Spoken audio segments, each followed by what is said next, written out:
Welcome back everybody. The PlayStation Plus games for November 2020 have been revealed. We've actually had two sets of PlayStation Plus games. We have the PS5 PlayStation Plus collection of games, and then we have the regular PlayStation Plus games for November, which also include a PS5 game. It's not confusing at all. 3 games plus like 20 games. This video is going to be just about the 3 new games that are coming to PlayStation Plus for November, and then the PlayStation Plus Instant Game Collection thing we'll talk about in another video separately to this. Let's have a look at the trophies for the games this month.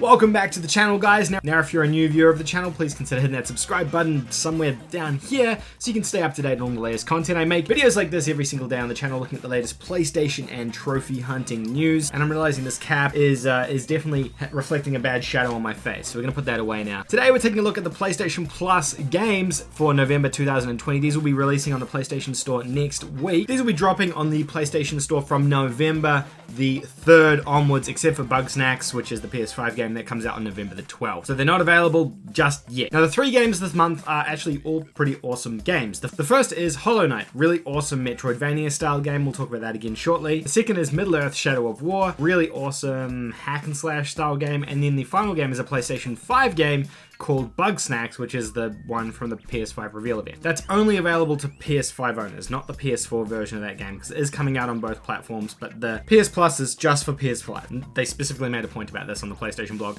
So let's go through all 3 of these games and take a look at what the trophies are for them. We'll start with Bugsnax because it's nice and easy and doesn't have a platinum trophy just yet. Now we don't know what the trophy list for this game looks like. It obviously will have a platinum when it gets revealed. Bugsnax being developed by the same developers who made Octodad back on the PlayStation 4. This is like a first-person puzzle adventure game. You live in this world where the bugs in the world are types of food, and then the people have kind of like limbs that are also food, and you have to solve a mystery, I suppose. It's kind of weird about what this actually is, but the game looks really cool. It has a lot of potential to be one of the raddest PS5 launch titles, I would say, just given the quirkiness of it. You guys remember Octodad? It was also equally as kind of weird and quirky as this game potentially is. I have a lot of faith in these developers to produce something kind of funny and weird. It also had like literally the most catchy tune ever, which I'm not going to play here because I like you guys too much and I don't want to ruin your day. Trophies for that, we'll find out more about them later down the track, and I'll do a video about that separately once the trophy list for that game has been revealed. Now the next game on the list today is Hollow Knight. This is a really awesome 2D Metroidvania style game. You guys know that Castlevania Symphony Night is one of my favorite games of all time, so this game speaks to me in so many ways. Absolutely brutal gameplay, super hard and challenging.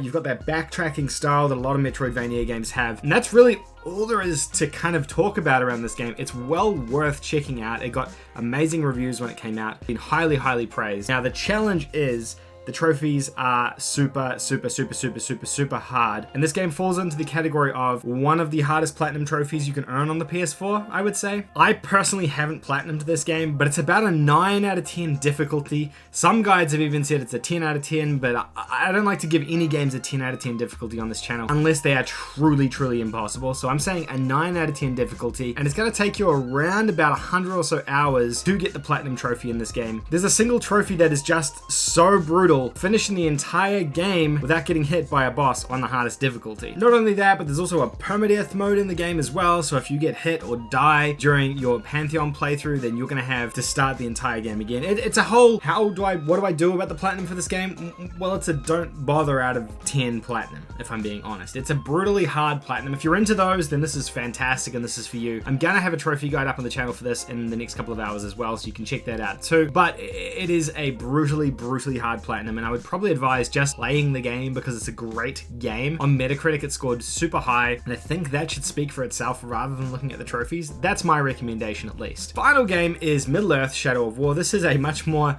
chilled out game compared to Hollow Knight. Third-person action game with a very similar combat style to the Batman Arkham games and Mad Max, using that dodge and attack mechanic that the WB games kind of implemented in their sort of this generation, I guess. Open world adventure style style game set in the Lord of the Rings universe, which I know very well being from New Zealand. Games are pretty straightforward platinum as well. It's about a 3 out of 10 difficulty, and it's going to take you around 50 or 55 hours to platinum this game. A really solid game as well. This one here, unfortunately, kind of went under the radar when it came out. It's a sequel to Middle-earth: Shadow of Mordor, which was the first game in the series that kind of broke a lot of new ground, I would say. This one here, not so much, hence why it kind of went under the radar a little bit with people when it launched.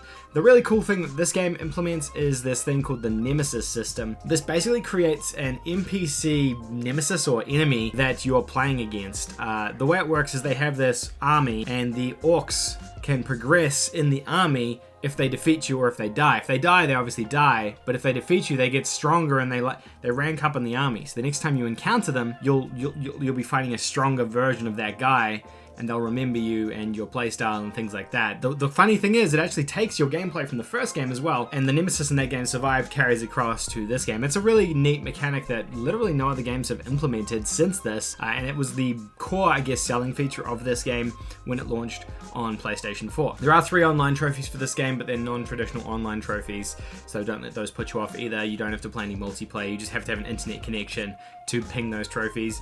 My suggestion is always just get those out of the way as soon as possible so you don't have to worry about servers being shut off. I'm looking at you, Mad Max. Alright, and those are the 3 PlayStation Plus games for November 2020.